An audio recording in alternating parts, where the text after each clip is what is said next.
Allô tout le monde! Aujourd'hui, je voulais vous parler d'un sujet qui me tient vraiment beaucoup à cœur. Vous le voyez sur mon chandail, vous l'avez vu dans le titre, il s'agit de Québec Livresque. Je voulais en faire une sorte de visite guidée en fait pour les personnes qui sont à l'extérieur du groupe pour qu'il y ait une vue d'ensemble à l'intérieur. Donc Québec Livresque, c'est quoi? C'est un regroupement Facebook qui se veut social et amical créé par une Québécoise pour les Québécois en 2013. En quelques mots, c'est une communauté qui encourage la discussion autour des livres.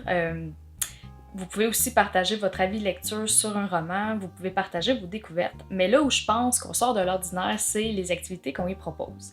Si par exemple, t'es quelqu'un qui a envie de dynamiser tes lectures, dans le groupe, on a 3 challenges que je vous suggère. Le premier s'agit du challenge Pigement 3 où le principe est que quelqu'un pige un livre pour toi dans ta pile à lire et tu dois rendre l'appareil aussi à quelqu'un. Le deuxième challenge, c'est le challenge saisonnier. Il y en a 4 par année, ils changent de titre à toutes les saisons et c'est un challenge plus basé sur le pointage. Donc, si vous lisez un livre, le nombre de pages du livre vous rapporte des points. Il y a aussi des bonus et des malus qu'il y a de temps en temps. Troisième challenge, c'est le serpent et échelle. Il est tout nouveau.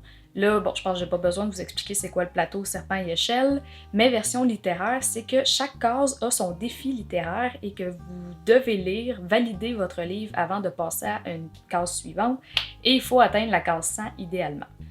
Si tu veux plus de vivre des expériences, encore là, je te suggère 3 activités. Le premier, c'est le livre voyageur. Donc, je lance un sondage sur le groupe, les membres y ajoutent leurs propositions et le vote, le livre en fait qui est le plus voté, c'est lui qui va partir pour une petite tournée au Québec.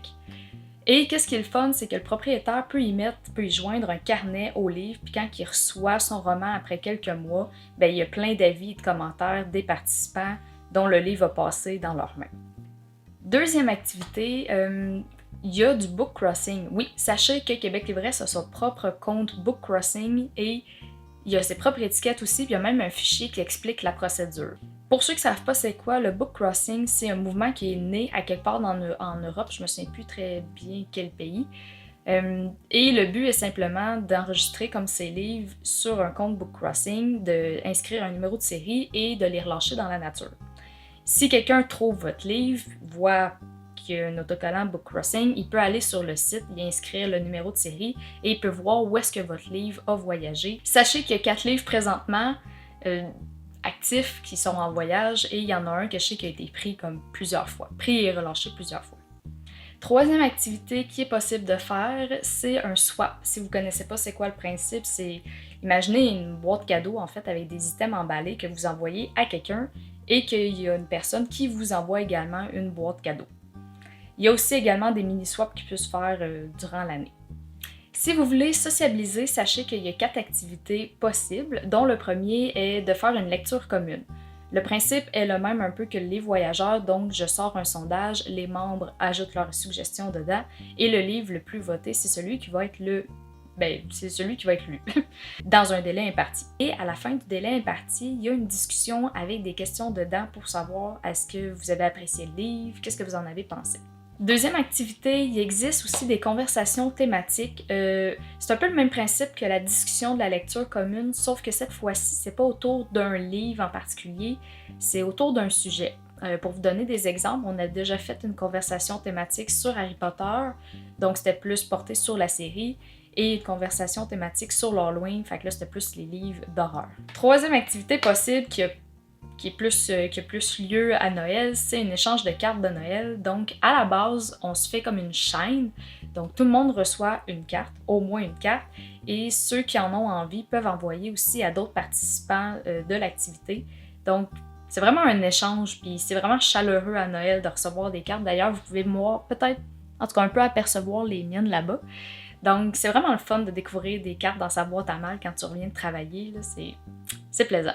Dernière activité, j'avoue que ça fait un petit moment qu'on a vécu ce genre d'activité-là. Peut-être que je vais y remédier cet été. C'est le IRL ou le In Real Life. Pour ceux qui ne savent pas de quoi je parle, c'est en fait une rencontre physique entre membres dans un lieu et une date donnée.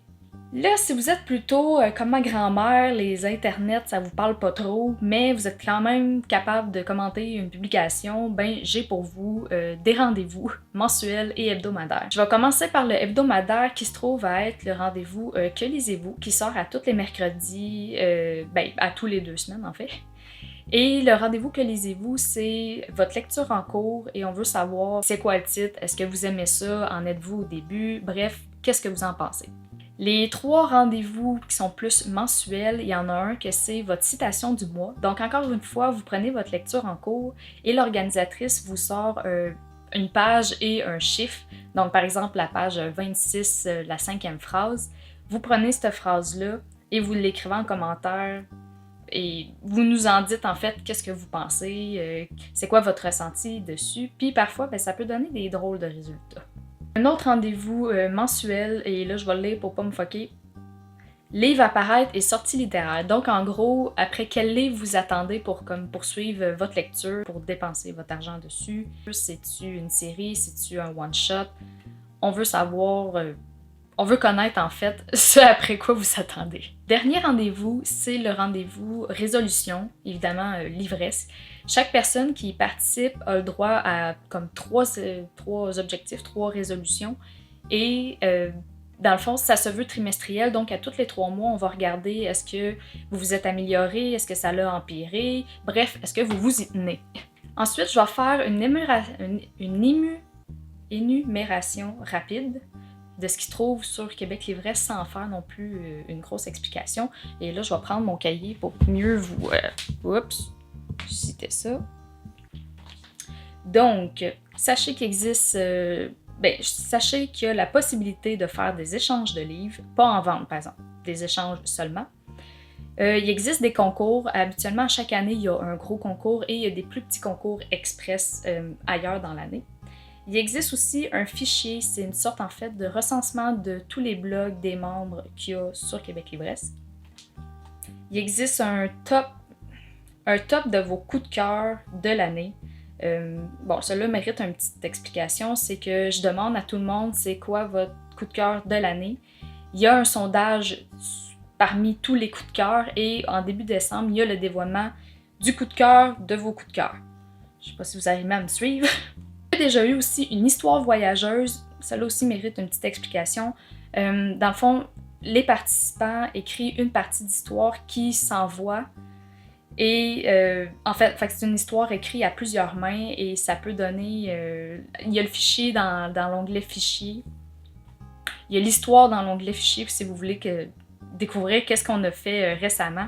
C'était plutôt particulier et j'ai vraiment aimé faire cette expérience. Et en dernier lieu, il existe aussi des goodies. Les goodies, en fait, je vais vous montrer. Cette année, j'ai réalisé un calendrier qui est presque toutes les activités. Mais il est payant, en fait, il coûte 5$ et lorsque je fais des concours, les frais postaux, en fait, ben, c'est ma propre argent qui paye les envois. Donc, là, pourquoi que je fais des goodies, c'est pour m'aider à payer les envois postaux. Là, cette année, c'était le calendrier, mais l'année prochaine, j'aimerais sortir aussi des signets, des petites cartes. En fait, on va voir où est-ce que mon imagination me mène. Pour adhérer à Québec Livresse, j'ai juste une condition et c'est de vivre au Québec. Vous pouvez avoir n'importe quelle nationalité, mais il faut vraiment avoir une adresse au Québec. Donc, je m'excuse d'avance à tous les Français qui habitent en Europe. J'ai rien contre vous, mais le groupe est vraiment fait pour les Québécois, pour qu'on ait un coin lecture à nous. Donc, je suis désolée, c'est vraiment ma seule condition. Si vous voulez jaser livre, que vous voulez une suggestion de roman ou encore que vous voulez expérimenter, dynamiser, sociabiliser ou encore faire comme ma grand-mère, Québec Livresse est là pour ça. Si t'as pas envie de perdre ton temps de trouver ça sur Facebook, sachez que le lien est en barre d'infos. Si vous avez des questions, laissez-moi savoir en commentaire, je vais répondre à tout. Si t'es quelqu'un de Québec Livresse on veut ton avis. Là-dessus, je vous laisse. Techniquement, la prochaine vidéo devrait être un review de livre, enfin. Donc, je vous dis qu'on se revoit dans une prochaine vidéo. Bye là!